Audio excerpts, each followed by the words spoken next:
크리스마스.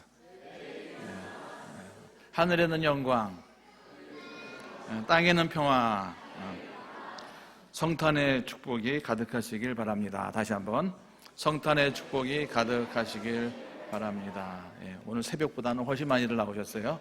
혹시 오늘 새벽에 못 나오신 분들 가운데 산타크로스 잡겠다 그러시다가 못 잡고 늦지 않으신 분 없는지 모르겠습니다. 혹시 우리들 가운데 산타크로스를 생포했거나 체포하신 경험이 있는 경우가 있으신가요? 아마 이런 경우는 있어요. 산타크로스를 흉내내다가 체포된 경험들은 혹시 있었는지 모르겠습니다. 들켜버린 경험들은 혹시 있었는지 모르겠습니다. 어쨌든 간에 1년 365일 가운데서 가장 사람들이 기뻐하고 즐거워하고 행복해하는 계절은 뭐니 해도 성탄절이 해야 되는데 요즘은 세뱃돈 받는 날이라는 얘기가 좀 있어요. 세뱃돈 받는 날보다도 성탄절이 더 기쁜 날이 돼야 되는 것이 우리 믿는 사람들에게 있어서는 당연한 것이 아닐까 하는 그런 생각이 들어집니다. 성탄과 더불어서 연말이 다가옵니다. 그래서 우리 자신을 다시 한번 재정비해야 될 때가 되지 않았는가. 정리정돈의 달인들은 옷가지를 정리하는 방법을 제일 먼저 이렇게 얘기를 해요. 일단 서랍을 열어서 모든 것을 다 꺼내놓고 쏟아놓으라, 이렇게 말을 합니다. 우리 마음도 마찬가지입니다. 새 마음 갖고 싶습니까? 예수님과 더불어서 성탄의 새로운 마음 갖고 싶습니까? 그럼 여러분들의 있는 마음속에 있는 여러 가지 소원, 여러 가지 마음들을 다 쏟아내우시기를 바랍니다. 그리고는 그런 것들이 무엇인지를 꼼꼼히 살피고 버릴 것은 과감히 버리시고, 붙잡고 있어봐야 이거는 별 나한테 도움이 염려, 근심, 걱정, 미움 이런 것이잖아요. 그런 거 하등 도움이 안 되니까 그런 것들은 과감히 버리시고 꼭 붙잡아야 될 것, 사랑, 인내, 진실, 믿음, 이런 것들은 확실하게 챙겨두는 연말연시가 되었으면 좋겠다, 그런 생각을 갖습니다. 어제는 성탄절이 아니지만 성탄절 전날이지만 성탄 전야 행사를 또 가득 우리 아이들과 함께 늦은 시간까지 정말 행복하고 즐겁게, 사실은 잘 하지는 못했어요. 그죠? 프로들에 비하면은 다 엉터리죠. 그런데 너무 예쁜 거예요. 왜요? 사랑의 안경을 끼고 보니까 내 새끼가 그렇게 예뻐. 그리고 다 내 새끼 같아. 그죠? 그냥 존재 자체가 예뻐, 존재 자체가. 그런 행복한 시간을 어저께 우리가 보내지 않았습니까? 그런데 오늘 새벽 아침에 그런 말씀을 제가 드렸어요. 어저께 한편을 막 이렇게 행복해하고 막 기쁘고 감사하다, 그런 마음이 들면서도 실제로 예수님께서 이 땅에 오실 때 그때쯤 시간에는 어떤 일이 벌어졌을까 생각하면 너무나 미안하다 하는 생각이 들어요. 지금 산통이 와가지고 쩔쩔 매는데 몸풀 장소는 없고 그냥 맨바닥에 아기를 낳아야 될 그런 시점이 아니었을까요? 성탄 전야면은 아기 나오기 몇 시간 전이었잖아요. 그럴 때 우리는 좋다고, 예수님 오셔서 좋다고, 우리는 그렇게 성탄 축하 예배 지금 드리고 있습니다. 전야 예배 기대하면서 예배를 드렸습니다.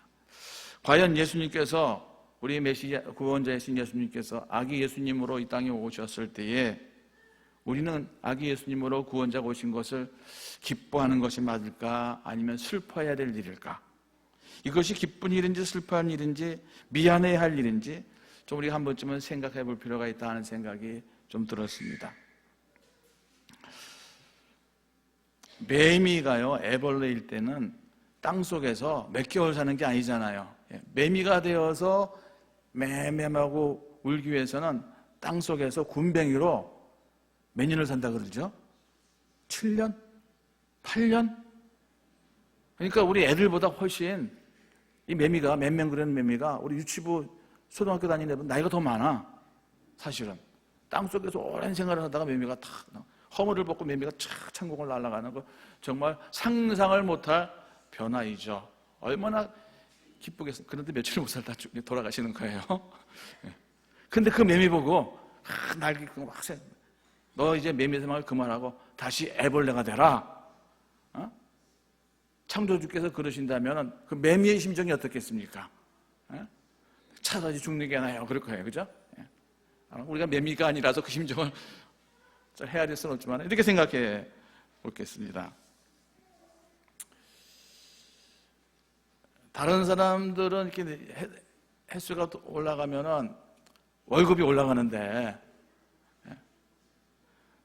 나는 그 월급이 그냥 가만히 있어도 그냥 기분이 별로 안 좋은데 월급이 깎였어. 다니고 싶어요? 안 다니고 싶어요? 속상해 죽겠지.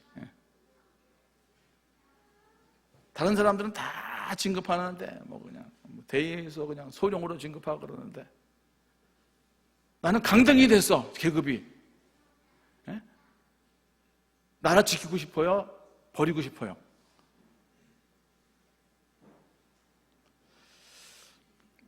그 미국의 레이건 대통령이 퇴임할 때 오래전 얘기죠. 그 백악관에서 나올 때 낸시 여사 때 이제 그 대통령 8년 하다 이제 나오는 거잖아요.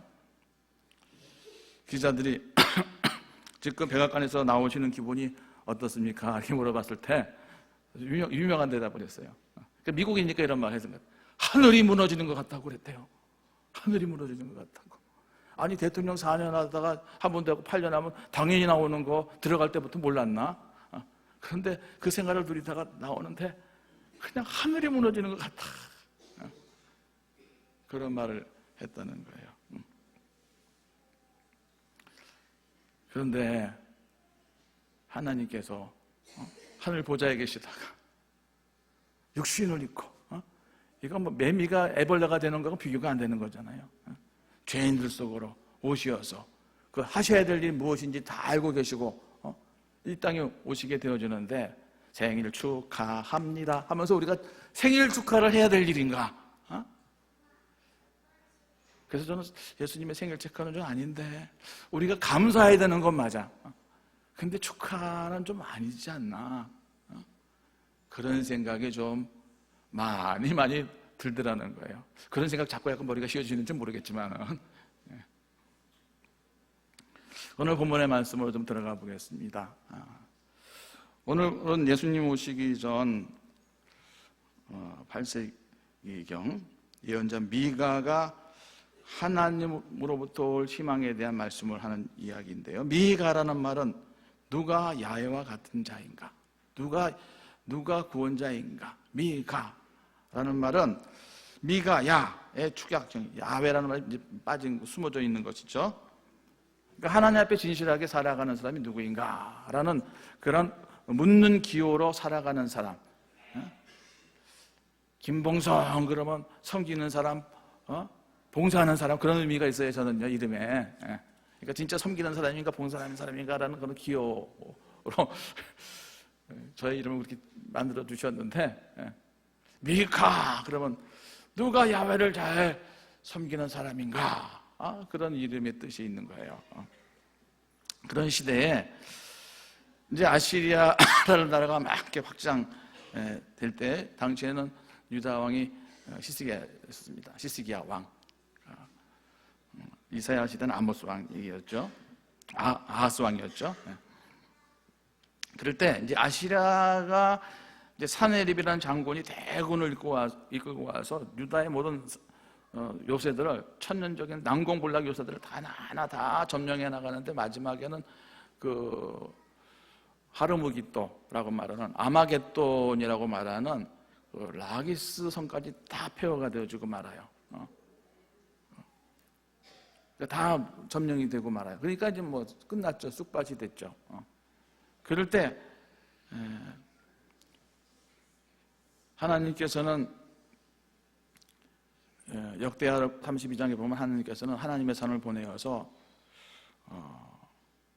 그 적군의 지휘관들을 다 죽이겠다, 다 멸절시키겠다 하는 기록이 있는 시점에 야 이제는 우리가 이제 살만한 이제 한숨 살았다. 그럴 때 미가가 나타나서 이 위기는 끝난 것이 아니다 라고 말하는 장면이 미가서의 내용입니다. 미가서는 뭐 긴 장이 아니에요. 5장인가 그렇게 있죠. 미가의 내용은요, 머지않아서 라기스 47개 도시가 다 무너졌는데 예루살렘도 머지않아서 초토화될 것이다 라는 예언을 하는 내용. 왜냐? 유다의 지도층들의 삶이 변화되지 않는 한 이 위기는 더 커지게 될 것이다 라고 말하는 것입니다. 미가서 3장 9절입니다. 야곱 족속의 우두머리들과 이스라엘 족속의 통치자들 곧 정의를 미워하고 정직한 것을 굳게 아는 자들아 원하노니 이 말을 들을지어다. 야곱 족속의 우두머리, 이스라엘의 통치자들이 어떤 사람이냐? 곧 정의를 미워하고 정직한 것을 올바르지 못하게 그릇되게 행하는 자들이라는 것입니다. 이러한 지도자들 때문에, 지도자들은 뇌물을 받고서야 통치를 하고, 제사장들은 싹스를 받고서야 율법을 가르쳐주고, 예언자들은 돈을 받아야 말씀을 전하고, 정치, 종교할 것 없이 총체적으로 이 나라가 타락했기 때문에 이제 위기가 올 것이다 라는 말씀이에요. 오늘 우리의 시대는 지금 어떤가? 그래서 1번입니다. 1번 시작. 시대의 어둠을 직시해야 됩니다. 우리 시대의 명암과 밝은 면과 어두운 면이 어떤 것인지를 우리는 똑바로 파악하면서 이 시대를 살아가야 될 것이라고 생각합니다. 유대의 종교 혹은 정치 지도자들은 무엇이 최고냐? 내 배가 최고야. 내 배가 하나님이라. 내 배가 편안해야 되는 거예요. 그러면서도 그들은 하나님께서 우리와 계신다라고 큰 소리를 칩니다. 하나님께서 계시니까 재앙이 닥칠 리가 없다. 뭐 듣기는 좋을는지 몰라도 그것은 진실이 아니었습니다. 그렇게 미가는 직설적으로 하나님의 뜻을 외치는데 미가서 3장 12절 말씀입니다. 너희로 말미암아 시온은 갈아엎은 밭이 되고 예루살렘은 무더기가 되고 성전에 사는 수풀의 높은 곳이 되리라. 예루살렘이 무너지게 되어지는데 이러므로 너희로 말미암아 예루살렘이 무너지게 되어진다. 유대 이 지도자들로 말미암아 이 책임 맡은 이 사람들의 그 불충성으로 말미암아 이 나라가 망하게 됐다. 이렇게 미가는 직설적으로 얘기하고 있는 것이죠. 그럼 지도자들만 그러냐? 백성들은 좀 낫냐? 백성들도 마찬가지죠. 기회만 되면은 자기 이익을 찾는데 기회만 되면 어떻게 하면 투자해가지고 뭐 조금이라도 그냥 부동산 거기에 혈안되어 있지 않습니까? 지금 온 세상이. 이게 죄 가운데 살고 있는 사람들의 어쩔 수 없는 현실이고 한계의 모습이 아닌가 하는 생각이, 우리가 그러한 우리 지금 사회적인 현상을 모른 척하면 안 된다는 거예요. 지도층의 솔선수범이 참으로 중요한 때인 것 같습니다. 백성들에게 비전을 내놓고 그 비전을 이끌어가기 위해서 먼저 자기 희생할 줄 아는, 그런데 그런 희생은커녕 어떻게 하면 남을 먼저 희생시키고 내가 올라설 수 있을까, 온통 여기에만 지금 관심이 있지 않습니까? 다음 대권 주자 나오기만 해봐라. 그냥 같은 당내에서도 그냥 미리 다 밟아버리잖아요. 못 나오게. 이게 지금 우리 삶의 현장이잖아요. 다를 게 없어요, 옛날이랑. 이런 사회는 결국 해체를 앞둔 너희로 말미암아 무너질 세상이라는 것입니다.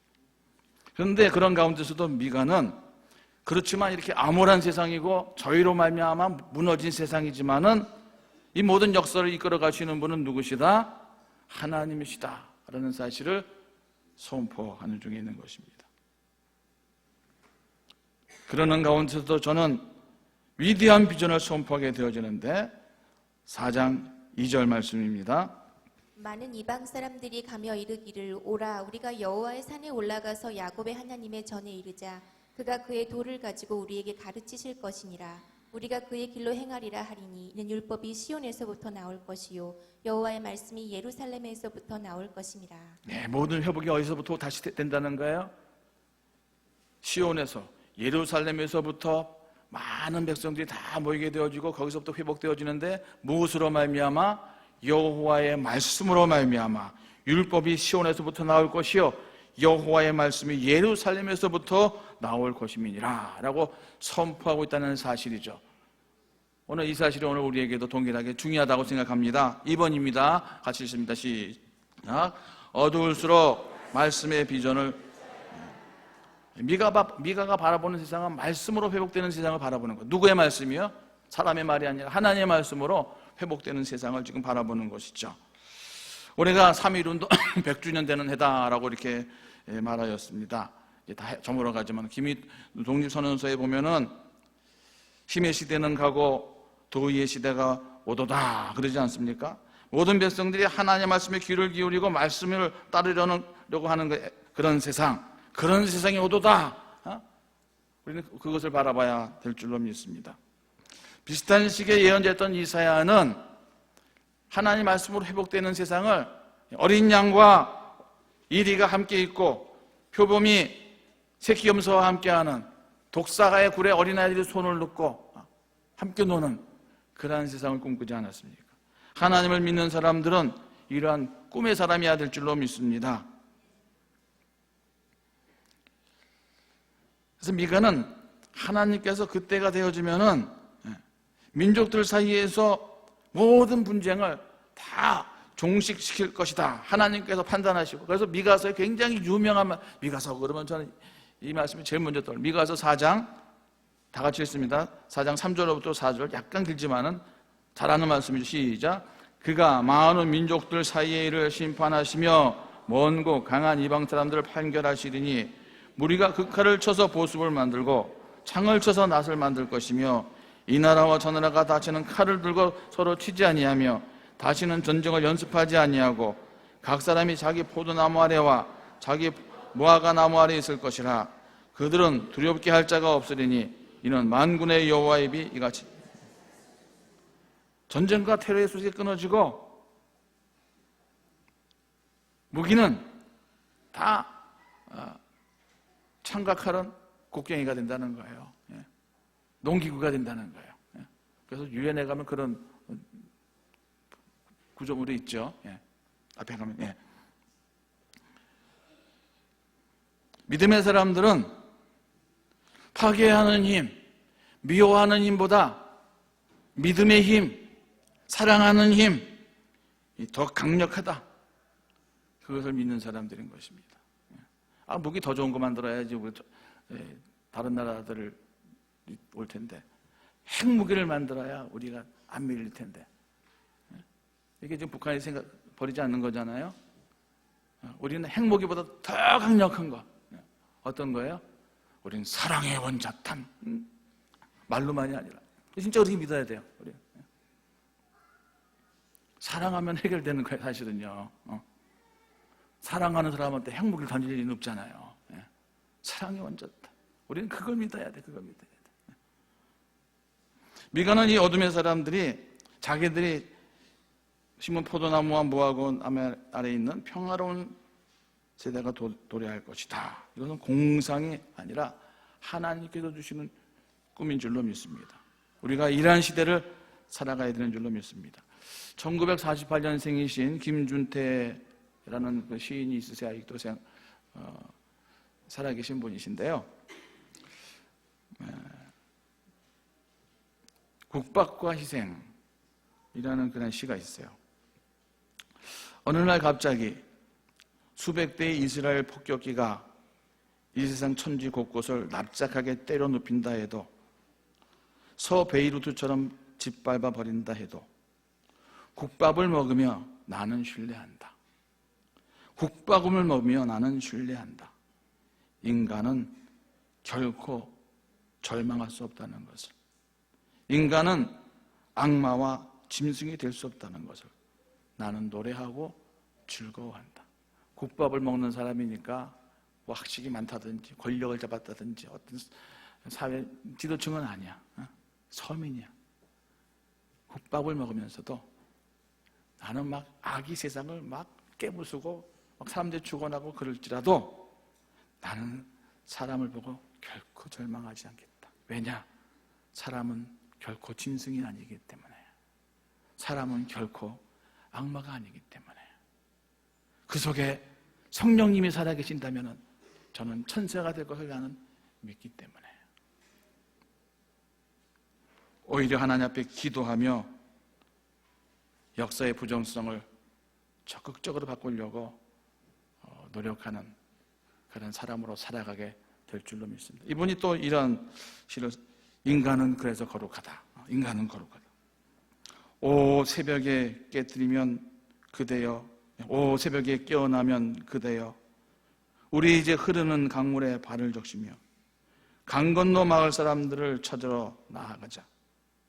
우리 이제 땅 위의 칼들을 녹슬게 하고 발음이 어찌하여 불어오는지 귀를 기울이자. 흐르는 강물에 발을 적셔서 어떻게 하자? 강 건너 마을 사람들을 찾아 나서자. 강 건너 마을 사람들이란 어떤 사람이겠습니까? 나와 서 있는 입장에 반대편에 있는 사람이에요. 마음으로 내가 용납하기가 참 힘든 사람을 말하는 거예요. 그러나 이 문제를 해결하기 위해서는 일단 만남이 이루어져야 된다는 거예요. 서로 만나지 않고는 화해할 수도 없고 이해할 수도 없다는 것입니다.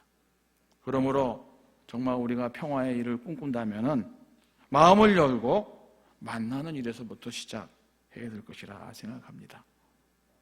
다시 오늘 본문으로 참 미가서 이제 5장이 들어가는데, 미가서 5장에 이르러서는 오늘 성탄 시기마다 늘 인용되어지는 말씀이죠. 5장 2절도 다 같이 읽습니다. 시작. 베들레헴 에브라다야, 너는 유다 족속 중에 작을지라도 이스라엘을 다스릴 자가 내게서 내게로 나올 것이라. 그의 근본은 상고에 영원히 있느니라. 이러한 일을 이룰 자가, 이 평화의 일을 이룰 자가 온다는 것인데, 어디에서 시작된다는 거예요? 베들레헴 에브라다에서부터 이러한 일이 시작된다는 거예요. 평화의 왕이 오신다는 거예요. 베들레헴은 누구의 고향이죠? 예수님의 고향이기 전에 구약시대에 다윗 왕의 고향이잖아요. 다윗 왕의 예수님보다 700년 전에. 베들레헴이라는 말만 썼으면 사람들은 자연스럽게 다윗 가문만을 생각했을 것입니다. 그런데 미가는 베들레헴에다가 에브라다야라는 말을 지금 덧붙이고 있어요. 즉 에브라다는 에브라 사람들의 땅이라는 뜻입니다. 에브랏은 야곱의 아내인 라헬이 묻힌 거예요. 애기 낳다가 죽지 않습니까? 라헬이. 슬픔의 땅이에요. 아픔이 있는 땅이에요.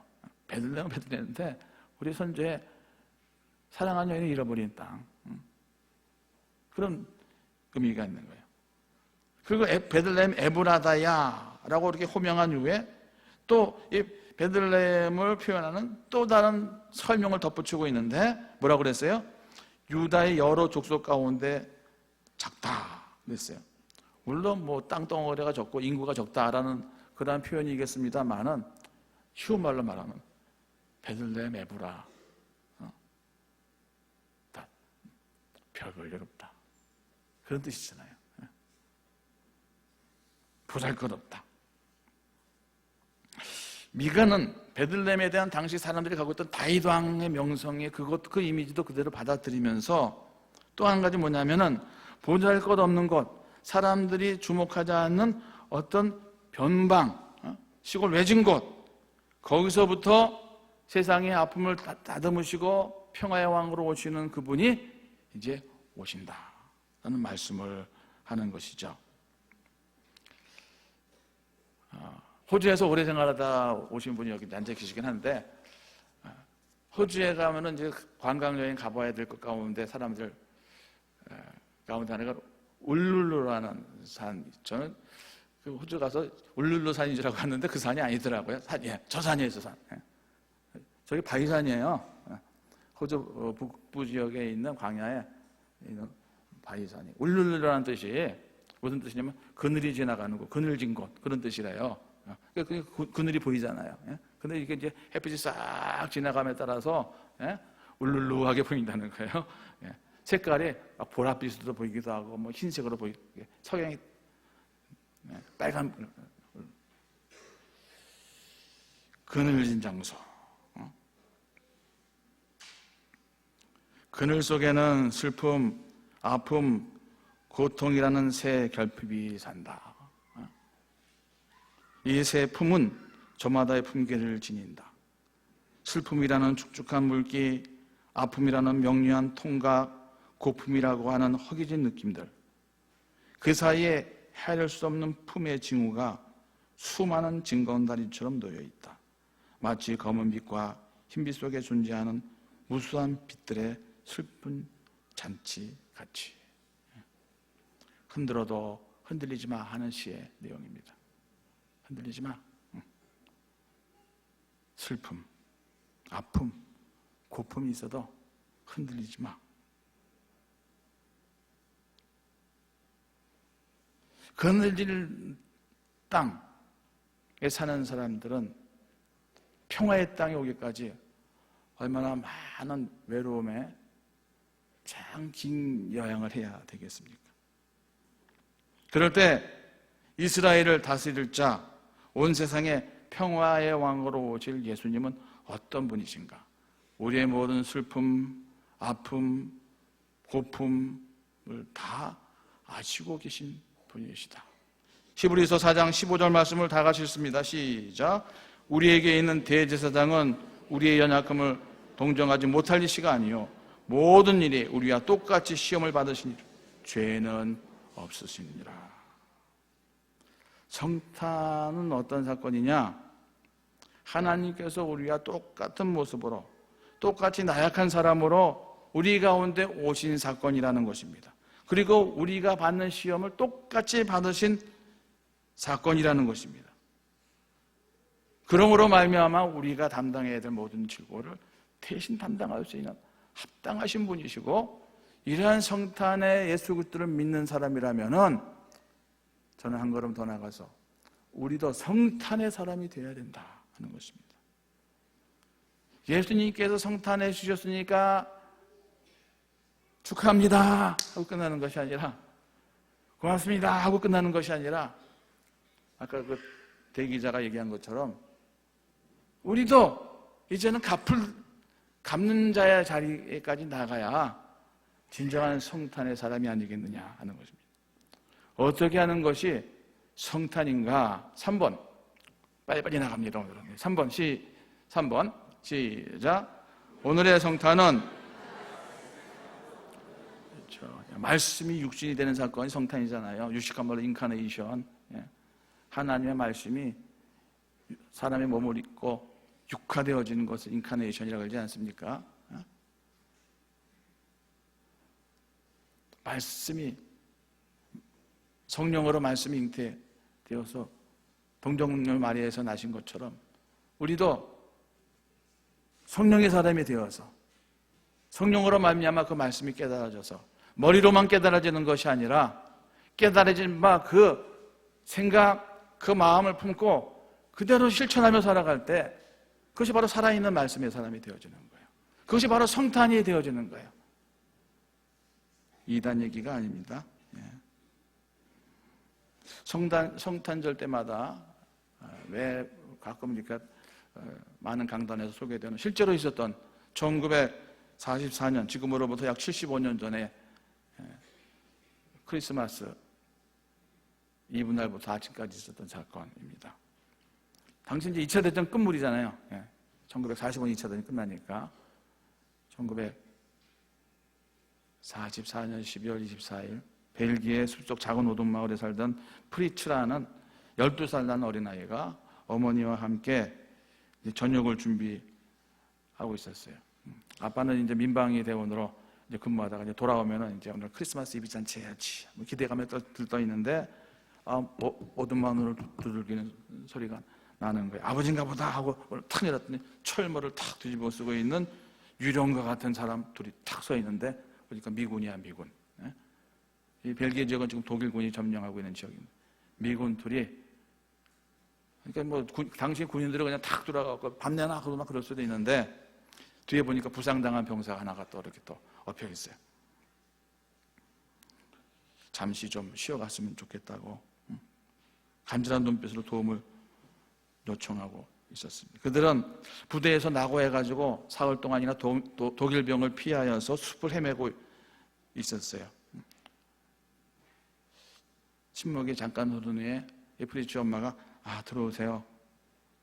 그래서 부상자는 이제 침대에 눕히고 엄마가 이 프리시한테 저 두 사람 발가락이 온 것 같으니까 밖에 나가서 양동이에다가 눈을 담아가지고 그 눈으로 저 두 사람 발 좀 비벼주라고.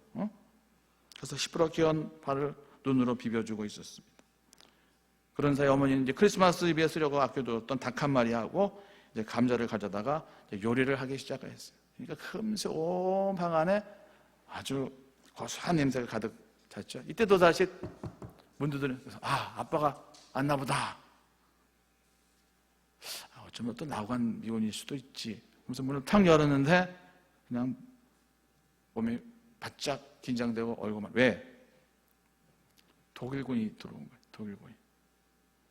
그러니까 적군을 지금 숨겨두고 있으니까 발각되면 뭐 즉결 처분이잖아요. 그때 메리 크리스마스 엄마가 이제 먼저 얘기를 했습니다. 날이 밝으면 우리 갈 테니까 날이 밝을 때까지만 좀 쉬어 갔으면 좋겠다. 물론이죠. 따뜻한 음식도 있으니까 어서 들어오세요. 그러니까 이 독일 병사들이 또 뭐 기뻐서 어쩔 줄을 모르는 거예요. 그래서 엄마가 이렇게 하지만 우리 집에 이미 다른 손님들이 와 있어요. 어쩌면 당신들의 친구가 아닐지도 모릅니다. 그러니까 긴장을 바짝 하면서 방아쇠를 딱 잡고 문 뒤에 있던 이 미군들도 딱 경계태세에 딱 들어갔습니다. 팽팽한 긴장감이 일촉즉발의 상황이 되었습니다. 그때 어머니가 다시 침착한 태도로 말을 이어갔습니다. 오늘은 크리스마스 이브잖아요. 저는 내 집에서 싸움이 벌어지는 것을 절대로 허용할 수가 없어요. 당신들은 다 내 아들과 같습니다. 오늘 밤만은 서로 죽이는 것을 잊어버리면 안 되겠습니까? 저들이 어쩔 줄 모르고 당황한 기색으로 오랜 침묵이 있었습니다. 그럴 때 그 침묵을 깨뜨리는 소리는 총소리가 아니었습니다. 어머니가 뭐더래요? 빨리 맛있는 저녁을 먹읍시다. 총은 여기 난리 옆에다 다 놓으시고 장대뜸에도 놓으시고.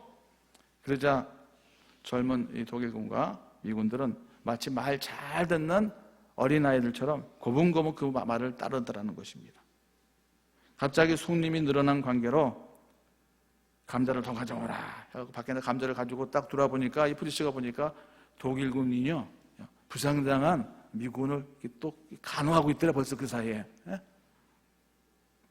적개심이 서서히 사라지는 것이죠.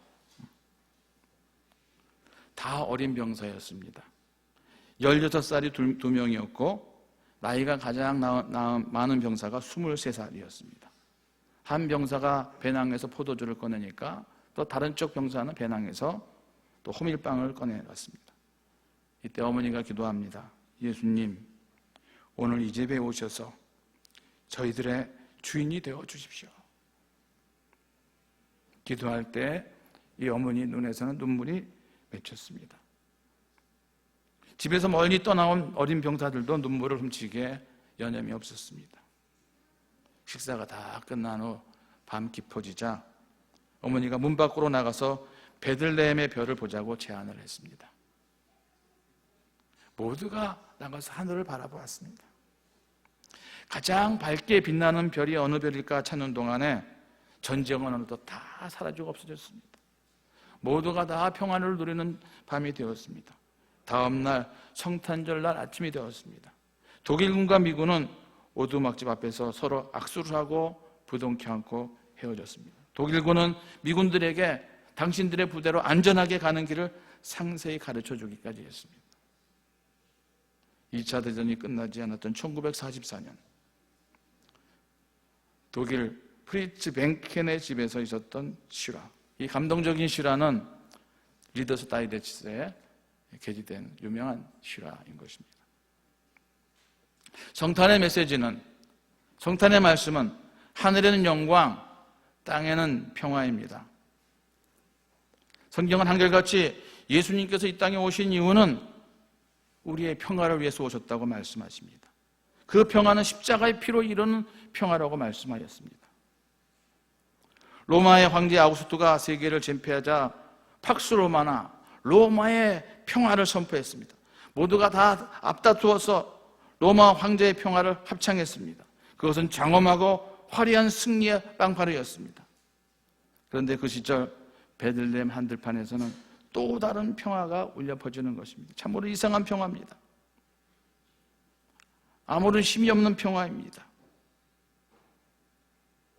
폭력과 억압으로 얼룩져 있는 아우구스트 황제의 그러한 거짓 평화가 아니라 내가 주는 평화는, 세상에 주는 평화는 다른 평화다라고 말씀하시는 십자가로 주시는 평화였습니다.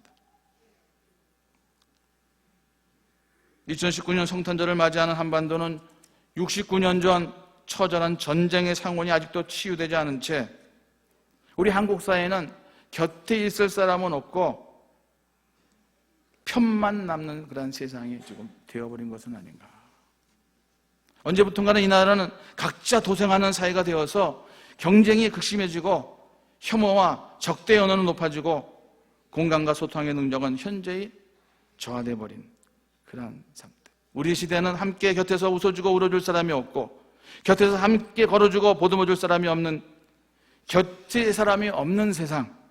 그 대신 네 편 내 편만 남은 세상이 아닌가.